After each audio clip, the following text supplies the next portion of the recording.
今天上课呢，会配合着上一堂课所讲的那些名相呢，然后一起做解释。所以请大家呢，就是把上一堂课所解释的这些名相呢，就是记清楚。那我们一边呢，就是会解释课文的内容，那和上一堂课呢，就是有相关的这些解释到的名相呢，那也会就是再做一些解释。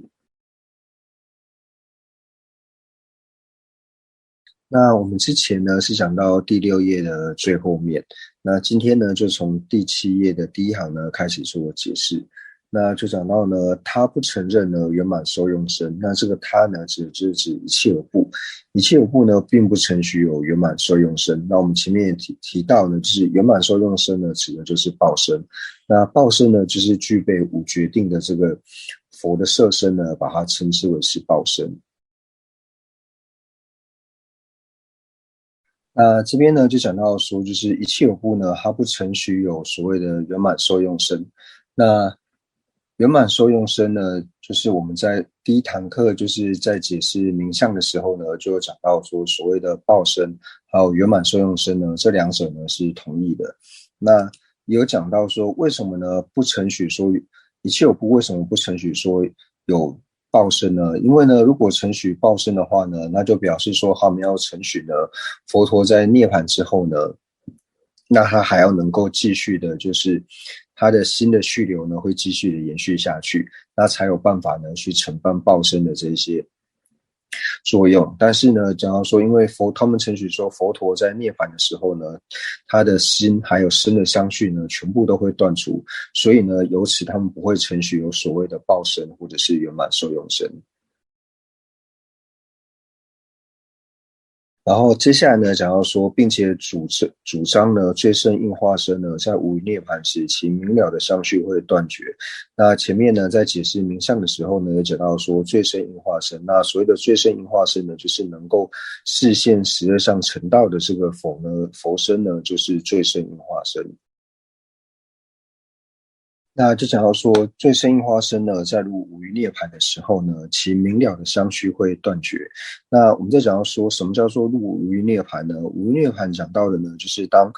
身的相续呢断绝的时候呢，就是叫做入无余涅槃。所以呢，我们前面有讲到说，就像是在入无余涅槃的时候也好，或者说讲到说舍生命之行也好，或者说提到阿罗汉呢他死亡的时候也好呢，那这个时候呢，就是进入无余涅槃。那所以他们承许到说呢，就是最胜应化身呢，在入无余涅槃的时候呢，其明了的相续呢会断绝。那这边明了的意思呢，指的就是了知觉知的意思，也就是说提到呢，心的相续呢会断绝。那不止心的相续会断绝，乃至于说身的相续呢也会断绝。所以在入无余涅槃的时候呢，身心的相续呢都会断绝。那这个呢，不只是最胜应化身，乃至于说像是声闻的阿罗汉或是缘觉的阿罗汉呢，在入无余涅槃的时候呢，或者说他在舍生命之行，或者说他在死亡的时候呢，他身心的这个相续呢都会断绝。那心的相续断绝，就表示说他心的体性呢不会成为下一刹那的体性不断的延续下去，而是结束之后呢就中断。那在一些经典里面呢，就是在这里讲到说，其明了的相续呢会断绝。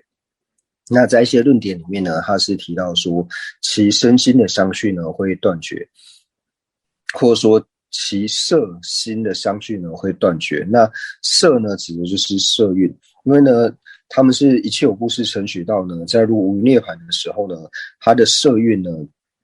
就由此而中断。因为我们还没死之前呢，就是我们身体的前一刹那呢，它会不断的延续到下一刹那，那它的体性呢，就是一直延续到下一刹那的体性。但是呢，在入无余涅槃的时候呢，或者说他在死亡的时候呢，他的色蕴呢就不会，他的体性呢就不会再成为下一刹那的体性，就如同灯灭一般，就讲到说呢，人死如灯灭呢就不再存在。那除了就讲到说他的色还有心的相续呢会断绝，那色呢指的是色蕴，那心呢指的就是指了知，因为我们知道说我们的了知通常呢就是会从前世呢延续到今生，今生呢延续到后世。但是呢在入无涅槃的时候呢，那心呢它的了知同样的呢不会从今生呢然后一直到延续到下一世去，并不会它由此呢就断绝。所以有的经典呢是讲到说其色心的相续呢会断绝。那我们举例来说呢，就像一条绳子，一条绳子呢，如果说它断绝的时候呢，它从中间断掉的时候呢，那这两条绳子呢，就算你再怎么把它接起来呢，它也是跟还没断之前呢是不一样。因为我们等于是只说把从两个断掉的地方呢，就是打个结之外呢，它除了这个结把它彼此连接起来之外呢，它跟一开始一整条完整的这个线呢是不一样的。所以假如说呢，这个心色身的断绝，或者说心绪的断绝呢，就如同绳子断掉一样的，它是没有办法再成为一条完整的绳子这样。最好的譬喻呢，就是讲到说，就像是如同油灯熄灭一般。那这无论是说在切有部，或者说像是在唯识中也好，他们都讲到说呢，就是都会主张阿罗汉的在入无余涅槃的时候呢，就如同灯灭一般。为什么呢？因为这个油灯呢，如果说它熄灭之后呢，你即使把这个油灯熄灭，再重新点燃呢，重新点燃的这个灯呢，它跟前面还没有熄灭之前的这个灯的续流呢，并不是同一个。因为前面的灯，它的续流呢，在油灯熄灭的那一刻之后呢，它的续流就断除。即使你之后再把它重新点燃呢，它也不是延续前面那个灯的续流，然后一直照亮到现在，而是中间已经断掉，断掉之后再重新点燃。所以呢，就讲到说，阿罗汉呢，在入无余涅槃的时候，就如同灯灭一样，他的续流呢就已经终止。那如果说呢，我们在以色类学的理路呢来做譬喻的话呢，那就像是声音一样，因为我们知道说声音呢，它的前继呢跟后继的这个相续呢，并不是延续下去的。就比如说呢，我们以鼓声来说，或者说那个敲那个锣的声音好了，就是锣的声音敲下去呢，咚一声之后呢，你敲第一下它发出咚的声音，跟敲第二下发的咚的这个声音呢，第二下的这个声音呢，它并不是第一次你敲的那个声音的延续，它就变成了另外一个新的一个续流。所以就想要说，如同声音一样呢，声音它的后一刹那，后面的声音跟前面的声音呢，它并不会成为同一个续流一样。所以呢，拿声韵呢来做譬喻呢，也是可以的。那接下来呢，就讲到说，佛圣者呢，虽无余断除苦集二谛。那我们前面呢就讲到说，所谓的佛圣者呢，就讲到他同时呢，就是他已经断除了具烦恼障，还有非具烦恼之障的这个普特伽罗呢，把它称之为叫做佛圣者，就是说他的。因为我们知道说，在一切有部呢，没有所知障的这个名词，所以呢，就是断除了具烦恼障以及非具烦恼之障的这个普特伽罗呢，把它称之为是佛圣者。那我们上堂课在解释佛圣者的时候呢，也有解释到说，就是一切有部呢，他承许到说，佛圣者呢，并非是佛。我们上堂课呢也有解释到说，为什么佛圣者呢并不是佛呢？佛圣者不是佛，最主要原因呢，因为一切有部他承许到说呢，所谓的佛呢，指的呢是佛宝，也就是呢佛陀心绪，也就是佛心绪之中呢，就是灭地以及道地的这个功德呢，把它称之为是佛。那所以呢，佛圣者为什么不是佛呢？因为讲到说呢，佛圣者呢，它呢是属于就是有漏的。那它既然是有漏的时候呢，就表示呢它是需要去断除的。那它既然是所断，因为我们前面有讲到说，就是有漏还有所断呢，是只要是有漏呢就是所断，在一切有部，它程序只要是有漏呢就是所断。那既然佛圣者呢它是所断的话呢，它就不会是佛，因为是佛呢它一定要是无漏的，但是佛圣者呢它是有漏的，所以呢它就不会是佛。那这边呢，就想要说，佛圣者呢，虽然已断除了苦集二谛，那讲到说，佛圣者呢，他心绪之中无余断除苦集二谛。那我们再讲到说，断除烦恼的方式呢，上一堂课就有讲到说，从第六个呢，离贪欲而断除，还有第七个呢，以断德而断除，还有第八个以世间道而断除，第九个无漏道而断除，第十个出世间道而断除，11个以出境上道而断除，14个以对治力而断除。那同时呢，我们还有补充到说，像是就是和种子呢一同断除，还有说呢，就是以无漏智而断除。那这样讲起来呢，就是断除的方式呢，就是有9种不同的断除方式。那这边讲到说，无余断除苦集二谛呢，那是用哪一种方式来做断除的呢？那这边呢，就是讲说佛圣者呢，他以无余的断除苦集二谛呢，那断除的方式呢，就是我们在名相解释的时候呢，讲到说，就是以离贪欲而断除的方式呢，去断除苦集二谛的，并不是呢我们后面所讲到的呢，就是以断德的方式而断除，或是以无漏道而断除，或者是以出世间道而断除，也不是以对治力而断除。那同时呢，也不是以同时断除烦恼种子而断除，那也不是透由就是无漏的无间道而断除，并不是这样的断除方式。那为什么说佛圣者呢？他断除苦集二谛的方式是以离贪欲的方式而断除呢？因为呢，他最主要呢所断的就是原苦集的烦恼断除时候呢，所以同样的，我们之前就讲说，远比烦恼断除的时候呢，彼也一同断除，所以它是断除了原苦集的烦恼。它断掉了原苦集的烦恼的缘故呢，所以同样的呢，断掉原苦集的烦恼，所以苦集呢一同断除，是以这种方式而做断除的。所以这里所讲的断除苦集二谛的断除方式呢，是离贪欲而断除的方式。那为什么说就是佛圣者呢，他已经无余而断除苦集二谛的这种断除方式呢，是离贪欲而断除的呢？因为后面就讲说，虽然呢，他以无余断除苦集二谛，但与他心相续当中有苦谛，这点并不相违。就讲说，他虽然已经断除了苦集二谛，但是他心续之中呢，还是有苦集二谛。那为什么会有这个样子呢？这个呢，就是在一切有部呢，他们有个特别的词呢，叫做俱断，就是说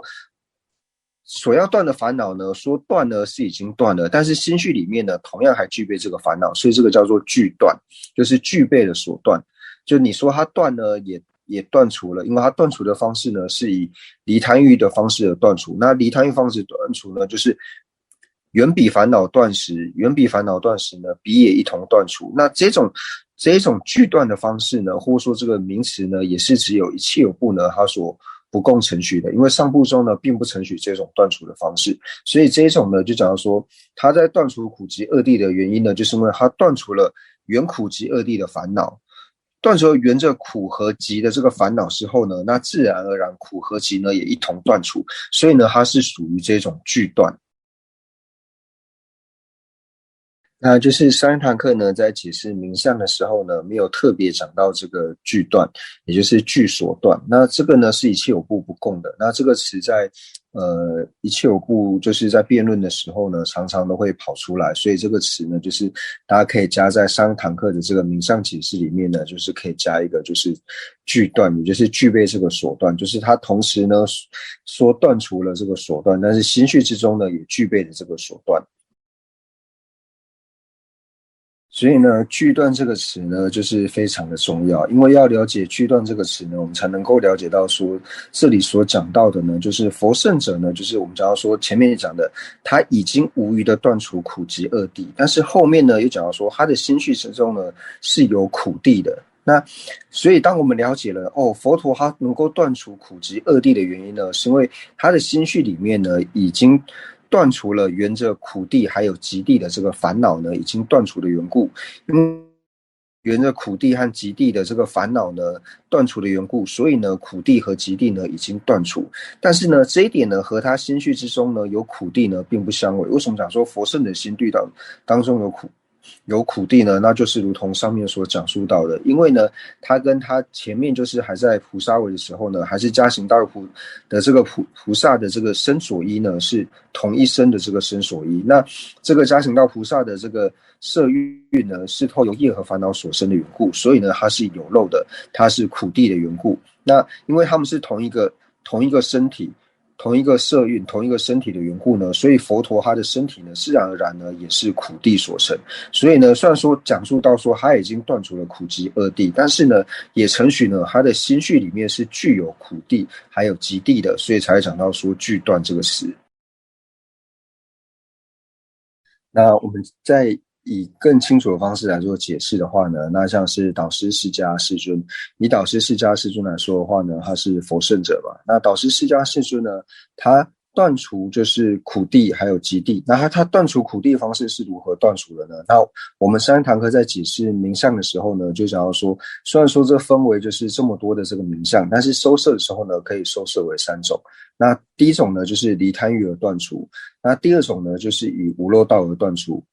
那第三种呢，就是以出尽上道而断除，就是可以收摄在这里面。那导师释迦世尊呢，他断除苦地，为什么是断除苦地呢？因为我们讲到说，导师释迦世尊呢，他无余断除了烦恼。那你无余断除烦恼的时候呢，就表示说，任何一种烦恼的别相呢，它也都跟着断除。所以呢，你既然断除烦恼的时候呢，那沿着苦地的这个烦恼呢，你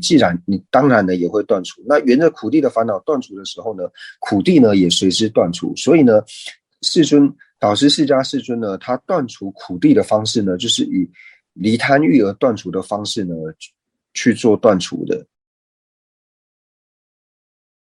所以前面呢，我们就已经成立了呢，就是导师释迦世尊呢，他已经无余的断除了苦地和极地。那接下来呢，就想说，那导师释迦世尊的心绪呢，是否有苦地呢？那这边又会回答到，是的，导师释迦世尊的心绪呢是有苦地的。为什么呢？因为呢，导师释迦世尊的这个由心所摄的这个摄运呢，它是苦地。为什么呢？因为导师释迦世尊呢，他成佛的这个身体呢，和他就是刚出生1岁、2岁、3岁，然后到10岁，然后一直到他成佛之前呢，他们是同一个色身，他的色身呢并没有做任何的转变。因为导师释迦世尊在刚出生的时候，那时候尚未成佛嘛，然后他在刚出生的时候呢，刚出生的这个身体是由业和烦恼所生的这个身体，所以呢，他又由业和烦恼所生的这个身体呢，到他成佛的时候呢，这个色身并没有改变的缘故呢，他到30岁还35岁成佛的时候呢，他的色身并没有改变，所以呢，他的这个色身呢，他由心所摄的这个色身呢，同样呢也是由业和烦恼而生。那由业和烦恼而生，它就是苦地。所以呢，导师释迦世尊的心绪呢，还是有苦地。那这个心绪所摄的苦地是什么呢？就是他的这个色蕴。那因为这个缘故呢，所以它刚刚好呢，就是具断，就是断呢，说它断呢也断，但是心绪之中呢，还是具备着所断。所以具断的这个词呢，只有一切有部呢是承许的，因为在除了一切有部之外呢，其他呢并不承许说就是有所谓的离贪欲而断除。那所以就是最主要会承许具断呢，也就是因为他们承许就是有离贪欲而断除。那为什么说不是以无漏道而断除呢？因为以无漏道而断除的时候呢，那这个断除之后呢，就是完完全全的断除了苦集二谛，而且它是连就是种子一同断除了。那这时候呢，就不会有剩下任何的苦地和极地，所以这个时候他的心绪也不可能有任何的苦地和极地。所以除了一切有部的上部宗之外呢，他们都不承许有所谓的具断以及呢离贪欲而断除。所以我们可以了解到呢，具断的这个断呢，指的呢就是离贪欲而断除的这种方式。所以呢，我们刚刚就讲到说呢，就是一切有部呢，它承许具断缘故呢，所以具断的断呢，指的就是以离贪欲而断除的方式。那如果说像是我们后面所讲到的，就是以断德而断除，或者说呢以无漏道而断除，以出世间道而断除，以对治力而断除，或者说呢连同种子一同断除，或者说是由无漏无间道而断除呢，那这种断除之后呢，它不可能再具备任何的烦恼。所以呢，既然讲到说具断的时候呢，它就不可能是透由这种以无间道的方式，或者说以无漏道的方式去做断除，因为这个时候呢，它是不会再剩下任何的苦地或是极地的。那这边呢，就是刚好有想到一个，那想到的时候呢，就是一起呢来做解释呢会比较好。那刚刚呢讲到说句段的段呢是以离贪欲而断除，那接下来那这个呢都是一切有部它不共的一种程序的方式。那我们刚刚讲到呢，就是以断德而断除的方式，或者说呢以无漏道的方式去做断除呢。那我们讲到说以无漏道断除之后呢，那这个烦恼呢它就不存在了。但是断除之后呢，有没有可能呢再重新出生这个烦恼呢是有可能的。为什么呢？因为一切有部呢，还有承许到说，就是你成了阿罗汉之后呢，有可能再从阿罗汉之中呢，就是退堕阿罗汉，就是你已经断除烦恼之后呢，然后又升起烦恼，所以这个时候呢，你又不是阿罗汉，你又从阿罗汉的行列当中呢退出。那这个呢，也是一切有部它不共的一种程序。所以今天呢，就是我们特别讲述了，就是一切有部呢，它不共的这种程序，像是句断也好，或者说呢，从阿罗汉中退出，那这个是一切有部不共的程序。因为上部中呢，不承许说你证了阿罗汉之后呢，你的阿罗汉的果位还会退出，这是上部中呢都不承许的。所以那这个呢，就主要是讲到说从离贪欲而断除的方式呢，然后引申出来的。那接下来呢，我们就继续往下看。那这边就想要说呢，为什么呢？佛圣者呢，他已经断除了苦集二谛，但是呢，和他心绪之中又有苦谛这一点并不相违的原因是什么呢？就讲到说，因为当无余的断除原苦谛的烦恼时，将安立断除苦谛的缘故，那也就是我们前面所讲的。那这种断除的方式呢，就是离贪欲而断除嘛，就是你已经断除了缘着苦谛的烦恼的缘故呢，因为这个缘烦恼的这个缘苦谛的这个烦恼呢断除的缘故，所以它所缘的这个苦谛呢也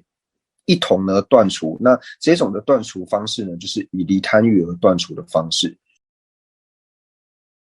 那所以呢，这两句话呢，就是我们上堂课也讲到说，就是已经无余断除了苦谛。那上堂课讲到说，苦谛和集谛呢是同意的嘛，在一切有部里面，苦谛和集谛是同意的，所以他断除苦谛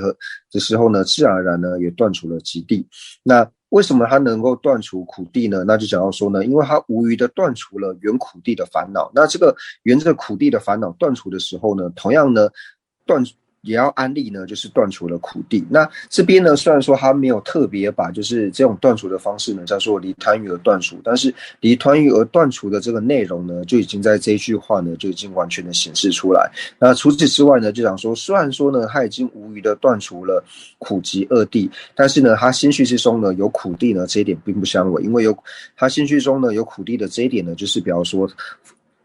导师释迦世尊呢，他的这个色欲呢，是从他出生呢，一直到他成佛呢，都是同一个有业和烦恼的这个色欲，所以呢，他心绪之中呢是具备苦谛的这一点的。那这个呢也是比较容易了解的。那接下来呢，就是上面两句话意思清楚之后呢，我们就继续往下看。那就讲到说呢，就是声闻及独觉阿罗汉在证得阿罗汉果位的时候。那这里讲的声闻和独觉阿罗汉呢，那他们的手段呢都是一样的，他们手段呢都是就是具烦恼障。所以声闻呢什么时候断除了他的就是具烦恼障的时候呢，那他就是成为了声闻阿罗汉。独觉什么时候断除了呢他的具烦恼障的时候呢，就是成为独觉阿罗汉。那在这边讲到说证得阿罗汉果位的时候呢，还要断除具烦恼障嘛，那这个时候所断除他的具烦恼障的断除方式呢，就是以无漏道的方式而断除，或者说呢以出世间道的方式而断除，就是呢还要连同烦恼的种子一同断除呢，那断除之后呢才能够证得阿罗汉的果位。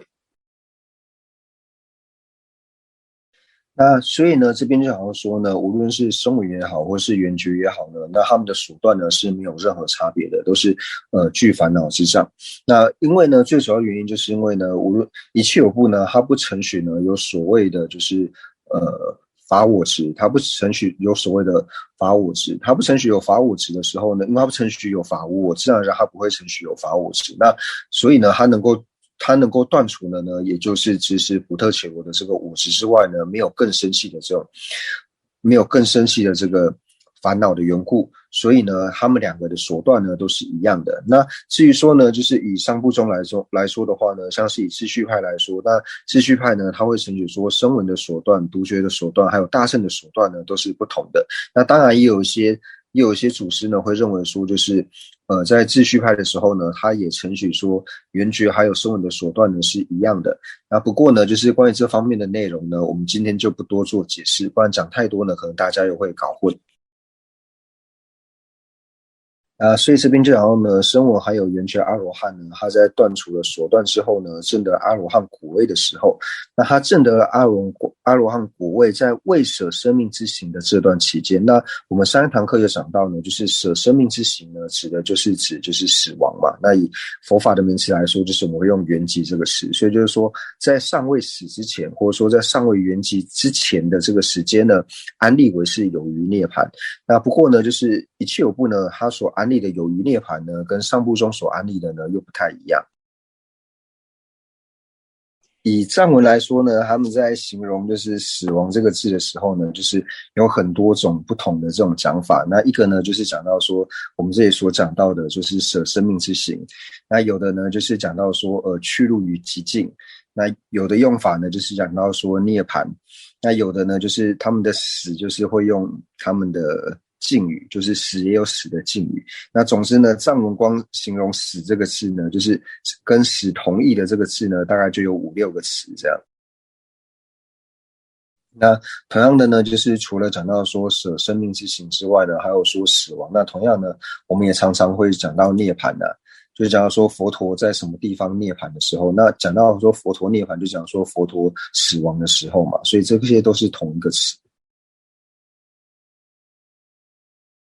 那就是呢，就是不论说像是以一切有部也好，或者说呢以上部中也好，就是全部呢在解释有余跟无余涅槃的时候呢，有3种不同的解释方式。那第一种的解释方式呢，讲到说所谓的有余，就是有剩下什么和没有剩下什么的。那所剩的这个是什么呢？那所谓的有余涅槃呢，就是所剩的呢，就是剩下了生的这个续流，就是你还具有这个生运的时候，你生运的这个续流还具备的时候呢，这个时候的涅槃称之为有余涅槃。那你这个生运已经消失之后，不再具备这个生运的这个涅槃呢，叫做无余涅槃。那这是第一种解释有余跟无余的意思，就是你的身躯还有剩的时候呢，还在的时候叫做有余，那你的身躯已经不在的时候呢，叫做无余。那这是第一种解释方式。那第一种是讲到说具备身体嘛，那第二种呢，就是苦地的这个运体呢，具有苦地的运体的涅槃呢，叫做有余涅槃。那不具呢苦地运体的这个涅槃呢，叫做无余涅槃。这是第二种解释方式。那第三种有余和无余的解释方式呢，就是具备实相的涅槃呢，叫做有余涅槃；那不具备实相的这个涅槃呢，叫做无余涅槃。这3种解释里面呢，我们讲到说有余跟无余呢，就是说四部中义合起来呢，就是分为这3种解释方式。那一切有部所承许的有余和无余的涅槃是哪一种呢？那就是第一种，就是生的续流呢是否还具备？具备的话呢，就叫做有余涅槃。那生的续流呢，生运的续流不再消失的时候呢，那这个就叫做无余涅槃。所以这边讲完呢，就是有余涅槃之后呢，那接下来下一行呢，就主要说在舍生命之行之后呢，安立为无余涅槃之故，就如同我们刚刚所讲的，就是在死亡之后呢，那这个生的续流呢，它就消失了。所以当生的续流消失的时候的这个涅槃呢，就把它安立为是无余涅槃。那就是人们就说他想到一个笑话，不过在讲笑话之前呢，我们要先把意思呢讲清楚，因为意思如果不讲清楚的话呢，这个笑话呢就不知道到底是有什么好笑的地方。那所以这边就想要说呢，就是在舍生命之行之后的这个涅槃呢，称之为无余涅槃。那我们也讲到说，你无余涅槃的时候呢，就是如同油灯熄灭一般，就是所有的生的续流、新的续流呢都不存在了。所以这个时候呢，有没有心绪具备无余涅槃的补特伽罗呢？并没有，因为这个时候呢，补特伽罗身心呢都已经消失了，所以并没有一个补特伽罗的心绪呢，它会具备着无余涅槃。因为前面呢，我们已经讲到说，就是当阿罗汉呢，他进入无余涅槃的时候呢，就如同就是油灯熄灭一般，他所有的生的续流，还有呢新的续流呢，都已经断除。那这个我们在前面已经讲过了。接下来就是要讲的，就是在辩论场常会用到的，就是说，那我们都承许说呢，涅槃呢，它是一个所证嘛。涅槃既然是所证的话呢，就表示说它是我们所要去获得的。那所以呢，在讲到说就是一切有部它在安立无余涅槃的时候呢，它是一个所证。所以呢，有所证的时候呢，没有能够证得的补特伽罗。有能够证得的补特伽罗的时候呢，他的心绪不会有这个所证；但是有所证的时候呢，又没有能够证得的补特伽罗。所以他的所证呢和能证得的补特伽罗这两个呢，好像是相违一样，因为有一个呢就没有另外一个，有另外一个呢就不会有一个。他们两个的关系就像是在打架一样，有一个就不会有另外一个，有另外一个呢就不会有一个，就两个很不合的意思。所以当了解了这一点之后呢，我们就可以了解到说呢，就是有补特伽罗的时候呢，他是没有办法证得无余涅槃的。当他能够获得无余涅槃的时候呢，那这补特伽罗已经消失了。就是这一点呢，就是要大家记清楚。那接下来呢，我们就继续往下看，就讲到说呢，在有余涅槃的时候呢，所以无余断除具烦恼之障。但是呢，然仍有非具烦恼之障尚未断除。那也就讲到说呢，就是有余涅槃的时候呢，他所断除的烦恼呢，那这边所讲断除烦恼的时候呢，是如何去断除这个具烦恼之障呢？那这边讲的断除的方式呢，是讲到说就是以断得的方式断除，就是以无漏道呢去断除，就是连同烦恼的种子一同去断除的这种方式。所以在讲到说呢，在有余涅槃的时候呢，他虽然已经无余的断除了具烦恼之障，但是呢，所以这边呢就讲到说，他虽然呢已经断除了具烦恼之障，但是呢，他仍然呢是有非具烦恼之障还没有断除。那同样的呢，前面讲的这边无余断除具烦恼之障断除的方式呢，是以无漏道的方式去断除，以出世间道的方式去断除。所以这边讲到呢，就是他的非具烦恼之障尚未断除呢，尚未断除的方式要以同样的呢，就是以无漏道的方式而断除，以世间道的方式而断除。就讲说他这个时候尚未用无漏道的方式呢去断除非具烦恼之障，或者说他还没有以出世间道的方式呢去断除非具烦恼之障。为什么呢？因为阿罗汉的心绪呢并不会断除非具烦恼之障，能够断除非具烦恼之障的呢就只有佛而已。所以在这边呢就讲说，阿罗汉他在有余涅槃的时候，虽然已断除了具烦恼之障，但是呢非具烦恼之障呢还没有断除。那中介说，就是在休息的时候呢，就暂时先不要讲，不然一讲之后呢，大家又没有办法休息。所以呢，那今天我们该也讲的大概讲超过一半了，那剩下的一点点，今天应该是可以把一切有部的这个见解呢给讲完。刚才所提到的非具烦恼之障，是指所知障吗？就是说讲到非具烦恼之障的时候呢，其实讲的就是所知障。那不过呢，因为在一切有部呢，它并不承许有所知障这个名词，所以是用非具烦恼之众、非具烦恼之障这个词。那这边就讲到说，为什么一切有部呢，它不承许有所知障呢？因为我们讲到说，所知障呢，它所能够障碍的呢，就是障碍一个了知呢，它能够在一刹那间呢，就是了知诸法的这个能力。那一个了知在诸法，在一刹那能够了知诸法这个能力呢，去做障碍的呢，这个称之为是所知障。但是因为一切有部不承许说有一个了知呢，它能够在一刹那呢去了知诸法的缘故，所以它并不承许说所知障这个词。但是实际上呢，他所讲的非具烦恼之障意识呢，跟所知障意识是一样的。所以这里呢就讲到说，就是在阿罗汉呢他证得有余涅槃的时候呢，虽然说他已经断除了具烦恼之障，那这个时候呢他虽然说没有去断除呢非具烦恼之障，但是呢在无余涅槃的时候呢，那这个阿罗汉呢他会不会有非具烦恼之障呢？那这边就讲到说呢也不会有的。所以讲到说在无余涅槃时，虽然没有透过对治之力呢将非具烦恼之障断除，然而呢非具烦恼之障呢是不是存在的呢？它也并不存在。就是说在有余涅槃的时候呢，因为它没有透由就是以断得的方式去断除，或者说我们讲到说它并没有透到以出世间道的方式去做对治这个非具烦恼之障，但是呢它在获得无余涅槃的时候呢，它既然在有余涅槃的时候没有去做对峙，那在无余涅槃的时候呢，这个非具烦恼之障是不是存在的呢？也不存在。为什么呢？因为在无余涅槃的时候呢，非具烦恼之障的所依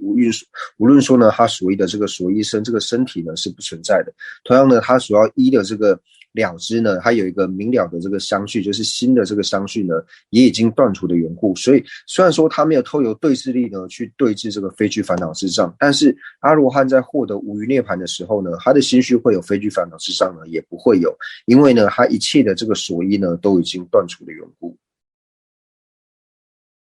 那举一个例子来说呢，就比如说有一面墙，那这个墙上呢就是画有花的这个图案。那当这个墙呢被人毁坏的时候呢，它墙面上的这个花的图案呢，自然而然呢就被毁灭掉了。就是虽然说这个人呢，他并不是刻意呢要去毁灭这个墙上花的图案，他想要毁灭的呢只是这个墙壁而已。但是他在毁灭墙的这个同时呢，那墙上的花呢，自然而然呢也断除了。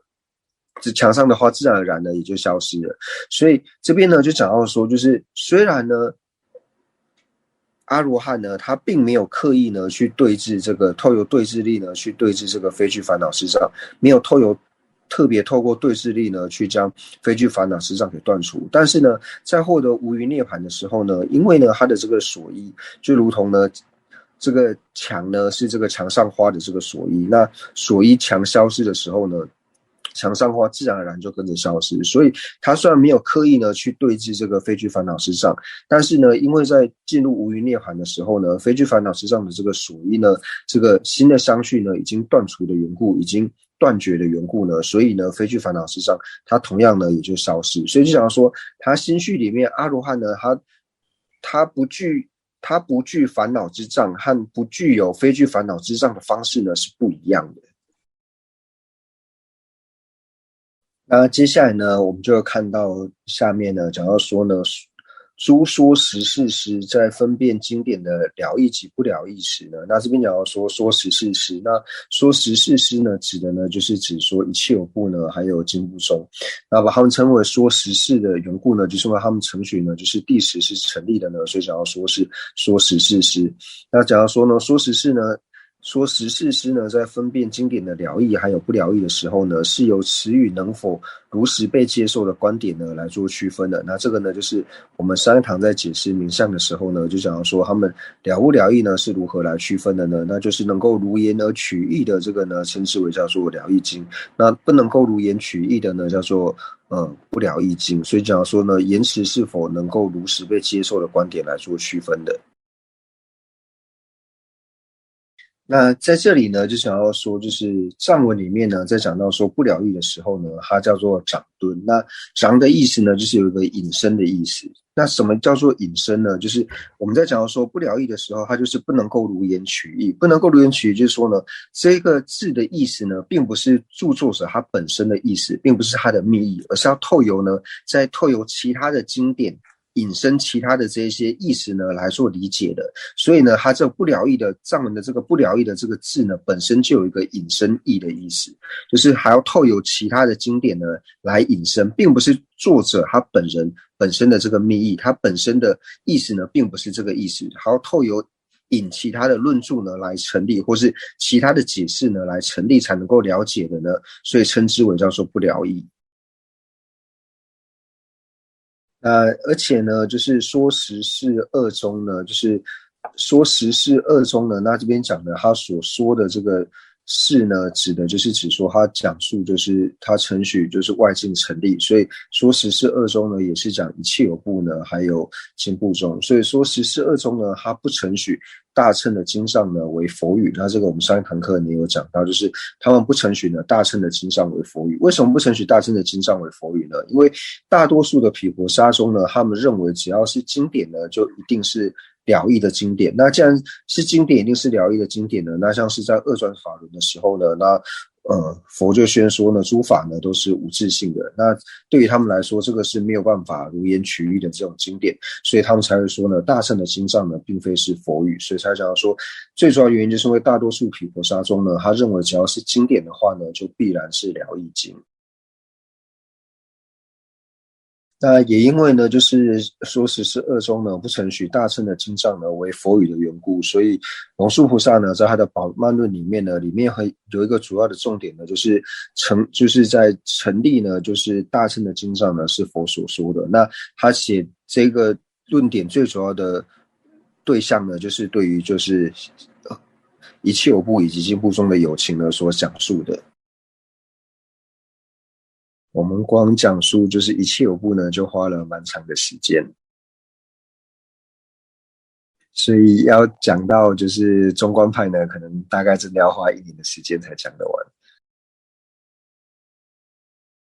就是说，我们站在一切有部的角度来看的话，普特伽罗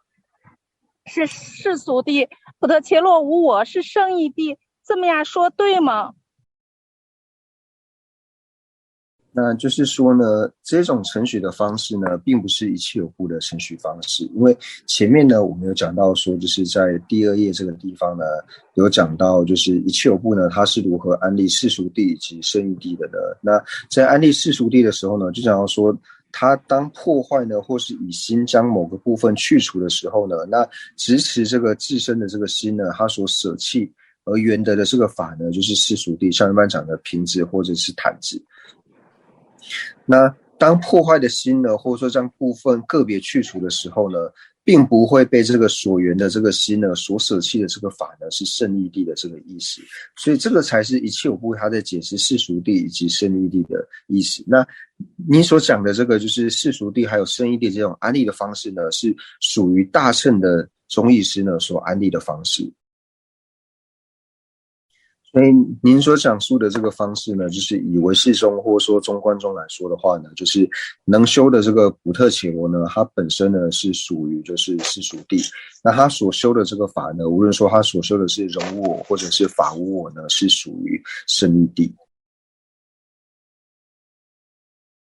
那个普特伽罗死的时候，他不就不存在了吗？对吗？不存在，不存在，那就对吧？不存在。不存在，那么就如同瓶子打碎了，在你的心里不会再支持这个普特伽罗了，对吗？就是说，人们现在说，如果说你思维的方式是用这个方式做思维的话呢，就是说，当普特伽罗死的时候呢，其实普特伽罗心它同样呢就是也消失。那由这一点来安立普特伽罗是世俗谛的话呢，那当然是没有问题。那不过就是说，刚刚在讲述的时候讲到说，普特伽罗呢是世俗谛，那像是普特伽罗无我是圣义谛，就是光用这种问法来问的时候呢，会比较偏向说这种安立方式是属于上部中的安立方式。但是如果说你的理由呢是以这个方式去做解释的话呢，那是没有问题的。因为那个一切有部他承认那个承许那个常一自在的普特伽罗，对吗？对。但是他同时还说一个，还第二个点就是普特伽罗无我，他不承许普特伽罗是独立实质有空的无我，对吧？那么现在我就是问题就是想说什么？如果我要是用第二点普特伽罗独立实质有空的这个我来说明普特伽罗无我这个角度，我自己好像也说不太清楚，但是我又觉得又能往下说，可是我也不知道我自己到底问题是卡在哪里这一点，所以我想请仁波切在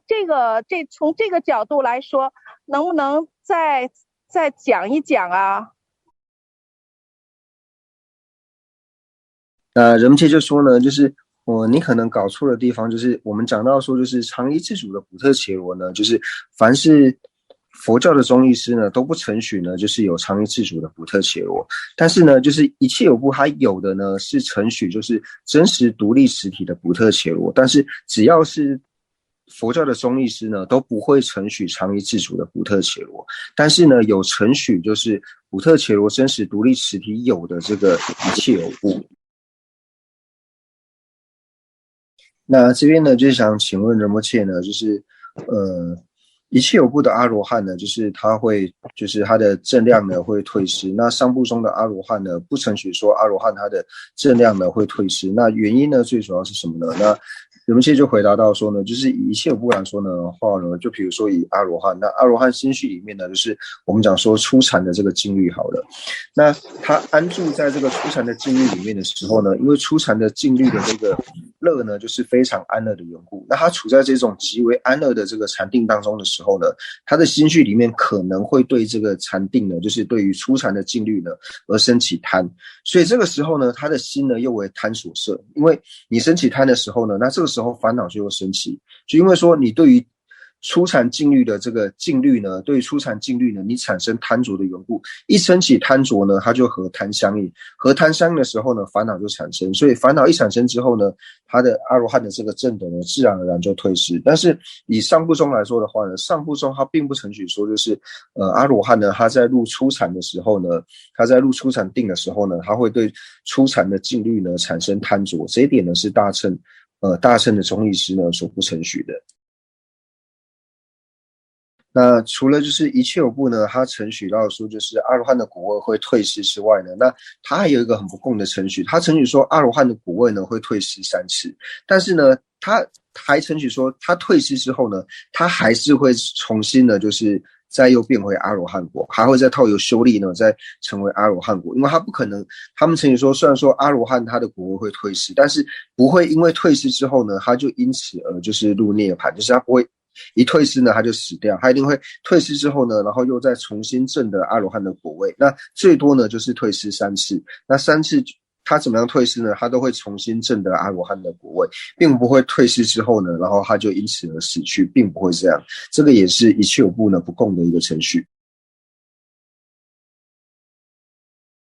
所以他们不承许说阿罗汉他退失了阿罗汉果位之后呢，他就会因此而死亡，就是他退失之后呢，他还是会重新呢再证得阿罗汉果。那所以我们今天所讲述的内容呢，就是第一个呢，先讲到说就是意识我们就不再重新做解释，就是说今天最主要呢就讲到说就是圆满受用身，还有报身。那还有呢讲到说就是一开始这边讲到说最胜应化身，以及讲到说无余涅槃。那还有讲到说就是身还有心的这个相续呢会断绝，还有特别呢解释了佛圣者，然后呢苦集二谛呢是同义的。那还有讲到说就是断除苦谛的时候呢，那就讲到说就是上一堂课所讲到断除苦谛的这个方式，它断除苦集的这个方式。那为什么断除了苦集之后呢，它的相续之中呢还会有苦谛？那也就特别呢解释了就是句断的这个词。那接下来呢，那就讲到说就是有余涅槃呢，还有无余涅槃的这个差别。那接下来讲到说就是阿罗汉呢，虽然说他没有刻意呢去对治这个非具烦恼事上，但是呢他非具烦恼事上呢就是不存在的原因呢，就如同举例来说，就像是墙壁之上的这个花一样，当墙壁消失的时候呢，墙上的花呢它也同时呢也消失。那接下来就是解释到说就是14师呢他在讲述的就是他所承许的疗义以及不疗义的内容，以及为什么呢说14二中呢不承许就是大乘的经藏呢是佛语。那还有呢就是有特别讲知道说就是阿罗汉从阿罗汉的行列中退出，那为什么会从阿罗汉会从阿罗汉的行列中退出的原因，那就是他刚刚的这个问题。那以及就是第二个问题呢，就要说虽然说他承许说会从阿罗汉之中退出，但是呢他退出之后他还是会再重新证的阿罗汉果，并不是说退出之后呢他就不再证果就死亡，并不会这个样子。那这些都是一切有部呢不共的这种程序。那下一堂课呢，我们就会把经部中的这个